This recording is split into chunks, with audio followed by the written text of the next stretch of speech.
Yes, good afternoon, students. So today we will discuss the next topic of balance of payment, that is components of balance of payments. So students, in our previous lecture, we have already discussed about the meaning of balance of payments. Okay. So what is the balance of payment? Balance of payment is an accounting statement that provide a systematic record of all economic transactions between resident of a country and rest of the world is in a given period of time. Okay. And we have already discussed about the who are the included in residence economic transactions. And students in economic transactions आपने क्या पढ़ा था? In economic transaction in which we included visible items, invisible items, unilateral transfers and capital transfers. Okay, हमने यही सब पढ़ा था ना कि जो हमारे पास जितने भी इकोनॉमिक ट्रांजेक्शंस हैं उन इकोनॉमिक ट्रांजेक्शन में हम क्या क्या ऐड करते हैं. एक तो हमारी विजिबल आइटम्स हैं, एक invisible items, unilateral transfers and capital transverse. ये हमारे बैलेंस ऑफ पेमेंट के अंदर ये चारों आइटम्स हमारी आती हैं. Okay, so now today we will discuss the components of balance of payment.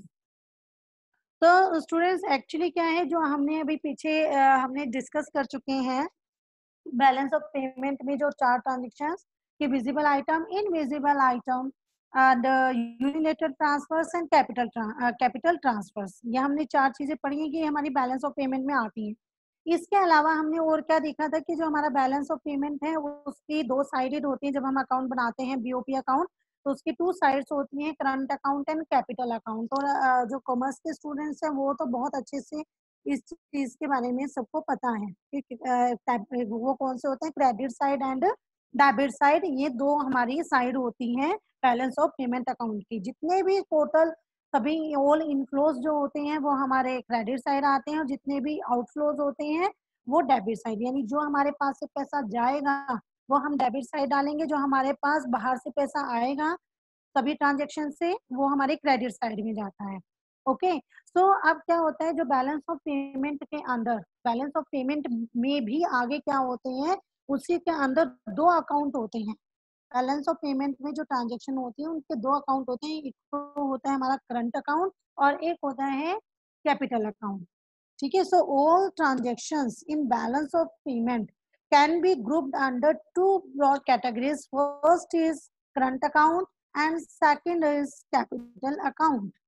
Okay, क्योंकि बीओपी हम पीछे पढ़ चुके, चार ट्रांजेक्शन हमने उसमें डाली थी, visible item, invisible item, unilateral transfers and capital transfers. Okay, तो ये जो चारों आइटम्स हैं ये दो अकाउंट है हमारे पास. बीओपी में दो अकाउंट बनते हैं, current account and capital account. उनमें ये चारों ट्रांजेक्शन होती हैं. अब हमने ये देखना है कि करंट अकाउंट में कौन सी ट्रांजेक्शन जाती हैं और कैपिटल अकाउंट में कौन सी ट्रांजेक्शन आती हैं. यानी कि करंट अकाउंट के कंपोनेंट्स कौन से हैं और कैपिटल अकाउंट के कंपोनेंट्स कौन से हैं. ओके, और स्टूडेंट्स ये जो है वो सब आपके पास मोस्ट इम्पोर्टेंट टॉपिक है किसके एग्जाम पॉइंट ऑफ व्यू से. ओके, तो कभी ना कभी आपसे वो कोई ना कोई कंपोनेंट्स किसी का भी पूछ लेता है. करंट अकाउंट के कंपोनेंट्स भी पूछ लेते हैं, कैपिटल अकाउंट के कंपोनेंट्स भी एग्जाम में पूछ लिए जाते हैं. So first is current account. So current account refers to an account which records all the transactions relating to export and imports of goods and services and unilateral transfers during a given period of time. तो students मैंने क्या बोला, कौन कौन सी जो all the transactions, कौन सी वाली, एक तो export and imports of goods and services and unilateral transfers. तो हमने क्या डाल करंट अकाउंट के लिए मैंने क्या बोला, तीन आइटम्स, तीन ट्रांजेक्शंस बोली हैं. एक तो विजिबल आइटम्स की, विजिबल आइटम्स का एक्सपोर्ट इंपोर्ट जो हम करते हैं, इनविजिबल आइटम्स का यानी सर्विसेज का जो एक्सपोर्ट इंपोर्ट होता है, और एक यूनिलेटरल ट्रांसफर्स जो वन साइडेड पेमेंट होती है वो. तो यानी कि हमारे पास जो तीन ट्रांजेक्शन जो बीओपी में हमने चार पढ़ी थी उनमें से तीन ट्रांजेक्शन तो आपकी किसके अंदर आ गई, करंट अकाउंट के अंदर आ जाती हैं. So current account contains the receipt and payments relating to all the transactions of visible items, invisible items and unilateral transfers. Okay students, so now we will discuss the components of current account. तो अभी मैंने आपको क्या बताया, इसमें current account में हम कौन कौन सी ट्रांजेक्शन डालते हैं, विजिबल आइटम्स के, invisible items and unilateral transfers. So what are the components? So the main components of current accounts are, first is export and import of goods or merchandise transactions or visible trade. Okay, so a major part of transactions in foreign trade is an form of export and import of goods or visible items. सबको पता है कि हमारे हम जो foreign trade कर रहे होता है, उस फॉरेन ट्रेड में आपके पास जो मेजर पार्ट होता है ट्रांजेक्शन का, उसमें मेन कौन सी आती है, जो विजिबल आइटम्स यानी जो गुड्स का एक्सपोर्ट इंपोर्ट करते हैं वो, उनके वो वाली ट्रांजेक्शन हमारी सबसे ज्यादा होती हैं. Payment for import of goods, मान लो हम गुड्स को क्या कर रहे हैं, इंपोर्ट कर रहे हैं, तो हमारे पास से पेमेंट जाएगी, तो हम उसको कहाँ पर डालेंगे, क्रेडिट साइड या डेबिट साइड. तो payment for import of goods is return on the negative side और डेबिट आइटम, क्योंकि नेगेटिव हमारे पास से पैसा जा रहा है तो आउटफ्लो हो रहा है, तो वो नेगेटिव आइटम हो गई हमारी नेगेटिव, तो हमारे वो कहाँ जाएगा, नेगेटिव साइड यानी डेबिट आइटम में जाएगा. And receipt from exports is shown on the positive side, क्योंकि अगर हम रिसिप्ट का एक्सपोर्ट कर रहे हैं तो एक्सपोर्ट का मतलब हमारे पास इनफ्लो होगा, पैसा आएगा, तो वो हमारा पॉजिटिव साइड होगा, तो वो क्रेडिट आइटम में हम लोग उसको डालेंगे. तो balance of these visible exports and imports is known as the balance of trade. You know that कि हमारे पास बैलेंस ऑफ ट्रेड में you yes students, so you have already studied that कि what is the balance of trade. It is the difference between export and imports of visible items. Okay तो यहाँ पर एक तरीके से जो ये आपके पास हो गया, ये चीज है जो export and imports of goods, तो ये आपके पास क्या हो गया, BOT, balance of trade. Okay तो बैलेंस ऑफ ट्रेड हुआ ये हमारा. तो नेक्स्ट जो कंपोनेंट है आपका, next is exports and imports of services in visible trade. So students, it include a large variety of non-factor services known as invisible items sold and purchased by the resident of a country to and from the rest of the world. Okay, जो हम हमारे देश में जो हम services हमें मिलती हैं या हम दूसरे देश को जो दूसरी कंट्रीज को सर्विसेज प्रोवाइड करते हैं, तो वो इसमें इस वाले ट्रांजेक्शन्स में आएंगी. So payments are either received or made to be other countries for use of these services. Okay मान लो अगर हम के बाहर की कंट्रीज की सर्विसेज जो है, हम अगर क्या कर रहे हैं, हम उनको सर्विसेज को रिसीव कर रहे हैं, तो हमारे पास से पेमेंट होगी, और अगर हम अपनी सर्विसेज बाहर की कंट्रीज में दे रहे हैं तो वहां से पेमेंट हमारे पास आएगी. ठीक है. So services are generally of 3 kinds, shipping, banking and insurance. So payment for these services are recorded on negative side. अगर हम पेमेंट कर रहे हैं यानी हम सर्विसेज ले रहे हैं और पेमेंट कर रहे हैं उसके बदले, तो ये हमारे नेगेटिव साइड में रिकॉर्ड होंगी. And receipts on positive sides, और जो रिसिप्ट्स होंगी वो हम कहाँ डालेंगे, positive sides. Okay so next is unilateral और unrequired transfers to and from abroad, one sided transactions. तो आपको पता है, you know that what is unilateral transaction, जो हमारे पास वन साइडेड ट्रांजेक्शंस जो हम करते हैं, यानी इसमें हम जो जो कुछ भी एक तरफ हमारे पास पेमेंट होती है, दूसरी तरफ से हम कोई भी ट्रांजेक्शंस नहीं करते. यानी अगर हम किसी को कुछ दे रहे हैं तो हम ये एक्सपेक्ट नहीं करेंगे कि वो भी बदले में उसके बदले हमें कुछ दे. ठीक है. So unilateral transfers include gifts, donations, personal remittances and other one-way transactions. So these refers to those receipts and payments which take place without any services in return. आप रिटर्न में कोई सर्विसेज के बारे में नहीं सोच सकते. So receipts of unilateral transfers from rest of the world is known as the credit side, shown on the credit side. अगर हम यूनिलेटरल ट्रांसफर हम रिसीव कर रहे हैं तो वो हमारे क्रेडिट साइड में शो की जाएंगी, and unilateral transfer to rest of the world on the debit side. Okay so next is fourth component is income receipts and payment to and from abroad. So students, it include investment income in the form of interest, rent and profit. Okay मतलब इसमें वैसे तो हमारी सभी investment कहाँ जाती है, capital account में जाती है जो एसेट्स के ऊपर होती हैं, लेकिन ये वाली जो है, जो आप इंटरेस्ट, रेंट या प्रॉफिट की फॉर्म में जो भी आप इनकम रिसीव करते हो, ठीक है, वो आपकी कहाँ जाएंगी, करंट अकाउंट में जाएंगी। ओके, तो now the yes students, so first of all we will discuss current account shows the net income. जैसे हमने पढ़ लिया सारा करंट अकाउंट के कौन कौन से कंपोनेंट्स हैं। तो current account shows the national income, ये नेशनल सॉरी नेट इनकम, ये नेट इनकम को शो करता है। तो current account records all the actual transactions of goods and services which affect the income, output and employment of a country. So it shows the net income generated in the foreign sector. So now we will discuss the difference between balance of trade and current account. So students, अब आपको पता है कि balance of trade क्या है and current account जो अभी हमने डिस्कस कर लिया है। तो अब हम डिफरेंस इनके बीच में इजिली कर सकते हैं। सो फर्स्ट बेसिस में first is components. So balance of trade includes only visible items, and in current account records both visible and invisible items. Okay, balance of trade में ओनली विजिबल आइटम आएंगे और current account में आपके पास both visible and invisible दोनों items आते हैं। Scope, it is narrow concept as it is only a part of the current account, क्योंकि करंट अकाउंट में आपके पास विजिबल के साथ साथ इनविजिबल आइटम भी आ गए। इट मीन्स कि बैलेंस ऑफ ट्रेड क्या हो गया, इसका एक पार्ट हो गया। So it is a wider concept and it includes BOT. BOT इसमें इंक्लूड हो गया balance of trade. Okay, so next is balance on current account. So in the current account, receipts from exports of goods, services and unilateral receipts are entered as credit or positive items.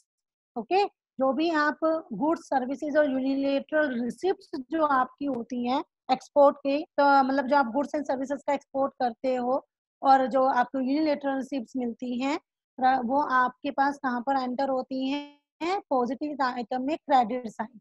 And payment for import of goods and services and unilateral payment are entered as debit or negative items. So the net value of credit and debit balance is the balance on current account. तो जब हम in credit और debit balance जो हम बना लेते हैं, जो क्रेडिट साइड हमने सभी आइटम्स डाल दी, डेबिट साइड आइटम्स डाल दी, तो जब हम इनका बैलेंस निकालते हैं तो जो नेट वैल्यू आती है वो हमारा क्या हो जाएगा, balance on current account.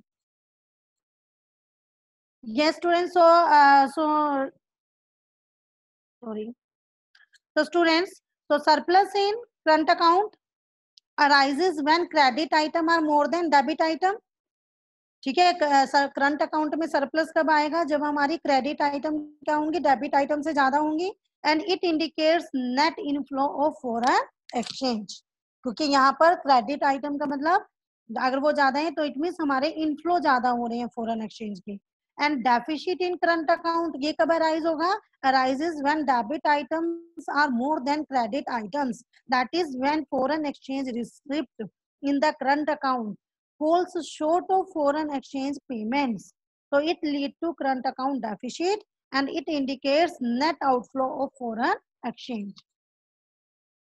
So next is components of current accounts. Yes students, so component में this credit item, debit item and net credit. Okay, तो credit item में visible item का क्या होगा, exports of goods, and इसमें debit item में import of goods and net credit में net export of goods, यानी बैलेंस ऑफ ट्रेड है जिसको हम बोलते हैं। नेक्स्ट इनविजिबल ट्रेड, इसमें export of services, then debit item, import of services item आएंगी and net export of services.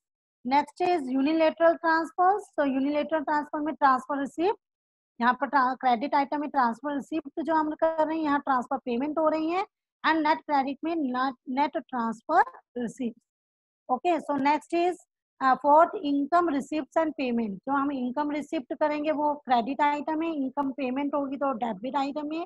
And net income receipt हमारे पास नेट क्रेडिट। ओके, तो अब इसमें क्रेडिट आइटम का करें तो ये हमारा जाएगा करंट रिसिप्ट, आ जाती है करंट रिसिप्ट, यहाँ जाएंगे करंट पेमेंट एंड ये आ जाएगा हमारे पास current account balance. Okay, so students next is capital account. So capital account of balance of payment records all those transactions between the resident of a country and rest of the world which cause a change in assets or liabilities of the resident of a country or its government. ये main आपने यहाँ पर mind में रखना है कि balance of payment का जो कैपिटल अकाउंट है उसमें क्या रिकॉर्ड होती हैं, वो सभी ट्रांजेक्शन्स रिकॉर्ड होती हैं एक रेजिडेंट ऑफ अ कंट्री और रेस्ट ऑफ द वर्ल्ड के बीच में, जो किसका कारण बनती है, change in the asset and liability of the resident of a country. Resident of a country या उसके जो गवर्नमेंट है उसकी एसेट या लायबिलिटीज में चेंज का जो कारण बने, वो सभी ट्रांजेक्शन हमारी किस में आएंगी, कैपिटल अकाउंट में। So it is related to claims and liabilities of financial nature.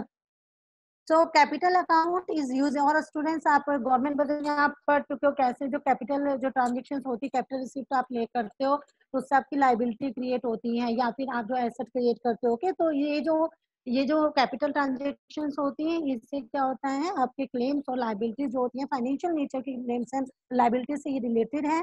तो capital account is use to, इसका जो कैपिटल अकाउंट का जो यूज हम कहाँ करते हैं, या तो हम finance deficit in current account में अगर डेफिसिट आता है, ठीक है, तो उसके फाइनेंस के लिए जैसे बोरोइंग्स ले लेते हैं, ठीक है, जो एसेट्स हैं उसकी सेल कर दें, तो ये तो उसको रिकवर करने के लिए। दूसरा absorb surplus of current account, और अगर करंट अकाउंट में कोई सरप्लस है उसको एब्जॉर्ब करने के लिए कैपिटल अकाउंट का यूज किया जाता है।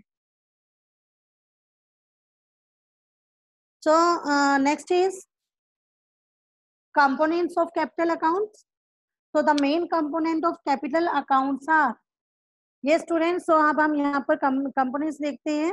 तो यहाँ पर एक चीज हो रहा है कैपिटल अकाउंट के बारे में, कुछ हम थोड़ा सा ये कर सकते हैं कि in other words we can say that कि capital account records receipts and payment of such transaction which causes an impact of asset liability status of a country in relation to rest of the world. So liability or asset of a country are either raised or reduced, ठीक है, जो liability या फिर asset जो होती है country की वो बढ़ भी सकती हैं, रेज भी हो सकती है, रिड्यूस भी हो सकती हैं। तो in other words capital account transaction lead to future claims. So confusion is sometimes raised with regard to the export and import of capital goods. जो export and import capital goods का जो export import होता है ना, उसके regarding कई बार confusion हो जाती है, लाइक प्लांट एंड मशीनरी। तो should such transactions be included in the capital account, क्या इस तरह की जो ट्रांजैक्शन है उसको हमें कैपिटल अकाउंट में इंक्लूड करना चाहिए? सो आंसर हमारा क्या होगा, no. Let it be absolutely clear that the export and import of all types of goods, consumer goods or capital goods, is recorded as merchandise or visible trade in a current account of balance of payment. So thus export and import of capital goods has nothing to do with capital account of BOP. ये आपने mind में अपने अच्छे से बिठा लेना है कि जो कैपिटल अकाउंट की जो ट्रांजेक्शन्स होती हैं, कैपिटल गुड्स की जो ट्रांजेक्शन होती हैं, एक्सपोर्ट इंपोर्ट होता है, वो हम कैपिटल अकाउंट में नहीं डालेंगे, वो हमारा करंट अकाउंट में जाएगा। क्योंकि जितनी भी सभी गुड्स होते हैं, चाहे वो कैपिटल गुड्स है, चाहे वो आपके कंज्यूमर गुड्स हैं, किसी कोई भी टाइप के गुड्स की जो आप एक्सपोर्ट इंपोर्ट करते हो, विजिबल गुड्स का, वो आपका सब करंट अकाउंट और करंट अकाउंट में जाता है। Okay, so next is component of capital accounts. So two principal components of capital accounts are, first is borrowings and lendings to and from abroad. Yes students, so first borrowing. So borrowing is split as first external commercial borrowings and second external assistance. तो क्या होता है आपके पास, तो external commercial borrowing क्या होती है students? Actually commercial borrowing की, मान लो अगर हम कोई भी बाहर, मान लो कोई प्राइवेट कंपनी है या कोई ऐसी इंडस्ट्रीज जो क्या देती है, फाइनेंशियल एड देती है, जो आपको कोई सहायता दे रहे, तो वो हमारी एक्सटर्नल कमर्शियल बोरोइंग्स में आती हैं। वो हमारी एक्सटर्नल किस में आती है, एक्सटर्नल कमर्शियल बोरोइंग्स में आती हैं। और so the principal difference between the two is that while external commercial borrowing is available at the market rate of interest, जो हम लोग अगर क्या लेते हैं, जो हमें कमर्शियल, अगर हमें क्या मिल रही है,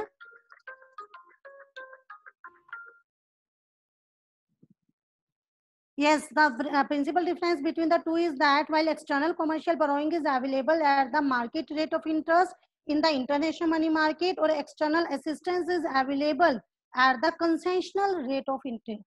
कंसेशनल रेट ऑफ इंटरेस्ट, क्योंकि जो हमारे पास एक्सटर्नल असिस्टेंस होंगे वो जैसे जो रेस्ट ऑफ द वर्ल्ड में अगर आपको कहीं से भी आपको हेल्प मिल रही है गवर्नमेंट से किसी से, तो हम आपके वो आपको कंसेशनल रेट ऑफ इंटरेस्ट के ऊपर मिलते हैं, जबकि जो कमर्शियल बोरोइंग्स होती हैं, एक्सटर्नल कमर्शियल बोरोइंग होती है, वो आपको मार्केट रेट ऑफ इंटरेस्ट के ऊपर मिलेंगी। तो borrowing from rest of the world raises our liability to rest of the world. ये आपको पता है कि अगर हम रेस्ट ऑफ द वर्ल्ड से बोरोइंग लेते हैं तो उससे हमारी क्या हो जाती है, लायबिलिटी जो है वो बढ़ जाती है, लायबिलिटी रेज होती है। But note it carefully that it is recorded as a credit item. You know that why it recorded in the as a credit item in the capital account of BOP? Why? So the reason is that all receipts of foreign exchange, चाहे वो किसी भी तरह की receipt हो, चाहे वो आपको बोरोइंग से ही क्यों ना मिल रही हो, आपकी जेब से लायबिलिटी क्रिएट ना हो रही हो, लेकिन all receipts of foreign exchange are recorded as credit item in the balance of payment account. So thus borrowing of rest of the world or lending, ठीक है, अगर आप मान लो रेस्ट ऑफ द वर्ल्ड को उधार देते हो, so would be recorded as debit item in capital account, so as it causes flow of foreign exchange from our country to rest of the world. Okay, so next is investment to and from abroad. So yes students, so for this is foreign investment. So foreign investment is split as first is portfolio investment and second is foreign direct investment.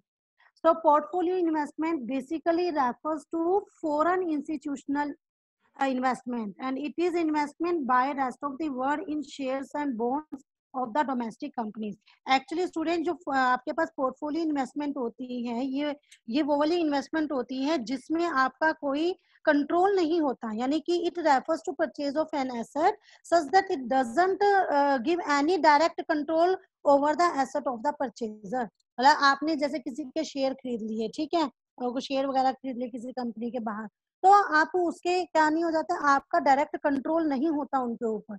सो ये आपकी portfolio investment में आती है। For example purchase of shares. तो second is foreign direct investment. Foreign direct investment relate to ownership of enterprise. यहाँ पर आपकी सीधी ownership हो जाती है, यानी यहाँ पर आप डायरेक्ट इन्वेस्टमेंट कर रहे हो, अपने नाम से कर रहे हो, ठीक है, अपने नाम से कोई इन्वेस्टमेंट कर दी, कोई कंपनी खोल दी, तो आपका कंट्रोल, फुली कंट्रोल आपका इस तरह की इन्वेस्टमेंट में होता है। So foreign direct investment, it refers to purchase of an asset such that it gives direct control to the purchaser over the asset. Okay, asset के ऊपर जो purchaser होता है उसका direct control हो जाता है। For example, purchase of land and building. तो यहाँ पर इन्वेस्टमेंट दो तरह की होती है, foreign direct investment and portfolio investment. Portfolio investment में आपका क्या होता है, सिर्फ आपके कोई कंट्रोल नहीं होता उस एसेट के ऊपर, जबकि फॉरेन डायरेक्ट इन्वेस्टमेंट में आपका डायरेक्ट कंट्रोल जो है उसके ऊपर हो जाता है। Okay, so students, some other components of capital accounts are, so first is जैसे NRI deposits. So in the context of Indian economy, NRI deposits is also a significant constituent of capital account. And however here a note of caution is essential. क्या आपको mind में रखना है कि only such NRIs deposit are to be considered as a component of capital account. आप जो NRIs के जो डिपॉजिट है, आप उन डिपॉजिट को ही कंसीडर करोगे कैपिटल अकाउंट के रूप में which are made in domestic economy. So thus non-resident Indians should make deposit in India. It also needs to be noted that money sent by the NRIs, अगर मान लो NRIs to their families, अगर मान लो NRIs क्या होते हैं, अपनी family को कोई मनी सेंड करते हैं, मनी भेजते हैं, तो it is to be treated as current transfer. ये करंट ट्रांसफर होंगी and that to be recorded in current account of BOP. Only deposits held by NRIs in the domestic economy are to be considered as the component of capital account. Next banking capital या other than banking capital mean क्या होती है कि मान लो किसी कोई जो बाहर से कोई जो है कोई बैंक अपना इधर अपने हमारे कंट्री में लेके आना चाहता है, तो यहाँ पर जो वो मनी जहाँ पर जो इन्वेस्टमेंट करता है, ठीक है, बैंकिंग में जो इन्वेस्टमेंट करता है तो वो बैंकिंग कैपिटल में लिया जाता है। सो banking capital is yet another component of capital account and it refers to foreign assets held by the commercial bank. Owing to drawdown of foreign asset of the commercial bank, the commercial bank converting their foreign asset into liquidity. Inflow of foreign exchange into the domestic economy tends to rise. So last जो इसमें है short term trade credit. तो कई बार कैसा ये होता है, कई बार ना कोई शॉर्ट टर्म ट्रेड क्रेडिट भी ले लिए जाते हैं, ठीक है। तो उसके अंदर जो होता है कि एकदम से इमीडिएट हम पेमेंट नहीं करते, मतलब क्रेडिट लिया हमने, इमीडिएट पेमेंट नहीं होती इंटरनेशनल मार्केट में, तो वहां पर इस तरह की भी हम लोग कैपिटल अकाउंट में ट्रांजेक्शन करते हैं। तो in the context of Indian BOP, short term trade credit is another important component of capital account and it arises on accounts of purchase in the international market without making immediate payment. Okay, so repayment of short term, अब उस time पर payment नहीं की, immediate payment नहीं हुई, तो repayment of short term debt to rest of the world lead to outflow of foreign exchange to rest of the world. मतलब अगर आप जब उन शॉर्ट टर्म डेट वो की रिपेमेंट करोगे रेस्ट ऑफ द वर्ल्ड को, तो आपका क्या हो रहा है, फॉरेन एक्सचेंज का आउटफ्लो हो रहा है रेस्ट ऑफ द वर्ल्ड को, तो इसमें आप कहाँ डालोगे, नेगेटिव साइन होगा, तो ये आपका डेबिट में जाएगा। So accordingly it is recorded in the capital account with negative sign and inward flow of foreign exchange from rest of the world on the other hand is recorded with a positive sign. Okay, so students, now balance of capital account. So balance of capital account क्या होगा इसमें, so the transactions which lead to inflow of foreign exchange like receipts of loan from abroad, sale of assets or share in the foreign countries, etc., are recorded on the credit or positive side of the capital account. Similarly, transactions which lead to outflow, जिससे कि outflow होगा foreign exchange का, outflow of foreign exchange like repayment of loans, purchase of assets or share in foreign countries, etc., are recorded on the debit or negative side. So the net value of credit and debit, अब इनका जो हम net value निकालते हैं credit and debit balance की, is the balance of capital account. Okay, so students, surplus in capital account arises when credit item are more than debit item. जब हमारे पास credit item ज्यादा हो जाते हैं डेबिट आइटम से, तो सरप्लस होगा कैपिटल अकाउंट का, and it indicate net inflow of capital. And deficit in capital account arises when debit items are more than credit item. It indicates net outflow of capital. Okay, so next is yes component of capital accounts, फटाफट देख लेते हैं इसको, अब आपको ये clear होगा सब कुछ। तो कंपोनेंट में क्या हो जाएगा, borrowing and lending to and from abroad में बोरोइंग्स होती हैं फ्रॉम अब्रॉड से, तो क्रेडिट आइटम, लैंडिंग है तो debit item, net credit, net borrowing from the abroad. Investment में इन्वेस्टमेंट फ्रॉम अब्रॉड है, क्रेडिट आइटम में आएगा, investment to abroad debit item है, net investment from abroad. Change in foreign exchange reserve हो गया, तो decrease in foreign exchange, decrease in foreign exchange reserve, credit item, increase in foreign exchange reserve, debit item, net change in foreign exchange reserve. तो इनका जब plus करेंगे, इनका सबका add करेंगे, तो यहाँ आएंगे capital receipts. Okay, capital receipts and ये capital payment and then capital account balance. So next is balance on current account versus balance on capital account. Balance on current account and balance of capital account are interrelated. So our deficit in current account must be settled by a surplus of the capital account. अगर आपके पास current account में deficit आता है, तो हम उसको capital account के surplus से settle करते हैं, और a surplus in current account must be matched by the deficit on a capital account. अगर current account का अगर हमारे पास surplus है, उसको capital account के deficit के द्वारा match कर लिया जाता है. तो इस तरीके से जो बैलेंस ऑफ पेमेंट है उसको हम हमेशा बैलेंस बनाते हैं.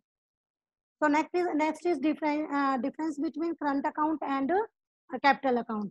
So current account basis में influence on the economy. So current account transactions bring a change in current level of country's income, and capital account capital transactions bring about the change in the capital stock of the country. Okay, ये stock of the country हो गया, यहाँ पे current level of a country income. concept. It is a flow concept. Flow concept है क्योंकि it include all items of the flow nature.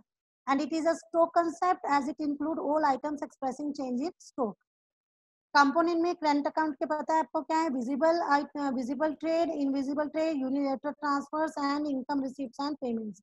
And capital account में borrowings and lendings to and from the abroad, investment to and from abroad, change in foreign exchange reserve. तो इस तरीके से students ये आपके पास जो आज है, आज आपके पास ये component of balance of payment जो है फिनिश है. And today's our macro economics is completed. Okay, so next जो है हम लोग अब इंडियन इकोनॉमी जो है आप अपनी स्टार्ट करेंगे. मैक्रो इकोनॉमिक्स हमारी कंप्लीट हो गई है.